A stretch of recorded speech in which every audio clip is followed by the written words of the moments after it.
Welcome. It's an for YouTube channel here. Tsogolera ndi kumangidwa kwa mlembi wamkulu wa chipani cha UTM Patricia Kaliati yemwe wakhala ali mchirokosi cha polisi kuyambira lachinayi sabata yatha. Apolisi sananene tsatane wa mlandu umene Kaliati wapalamula koma kuti akumuganizira kuti amagwirizana ndi anthu ena awiri zokonza chiwembu.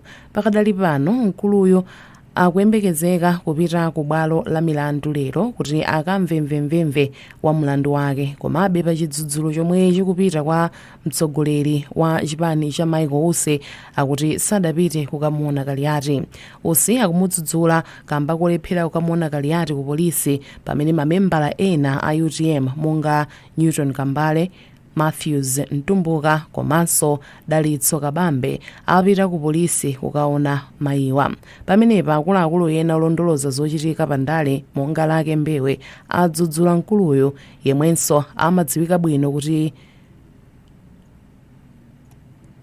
kusakamuona kwake Kaliati kwabweretsa mafunso pa chidwi chake ngati mtsogoleri komanso membala wa UTM.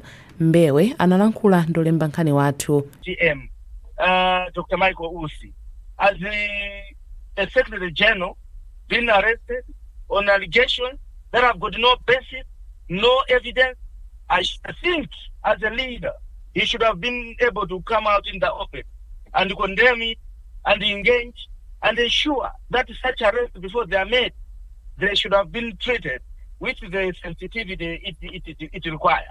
What it means to everyone out there is that Dr. Michael Usi is not a leader, and he is not somebody whom can be trusted to lead the United Transformation Party.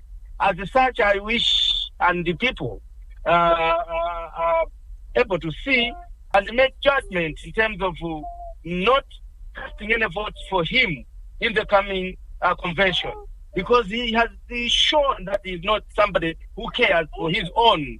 Because as the Secretary General, he should have been the forefront to come and meet the Secretary General and gather information and engage what is happening. But he has allowed the Secretary General to sleep in custody on baseless issues that have got no evidence for 4 or 5 nights. I mean, that is not good, and it's inhuman.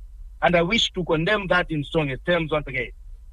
Perhaps I would beg to differ, because I am sure that before such arrests were made, Dr. Michael Usi was informed.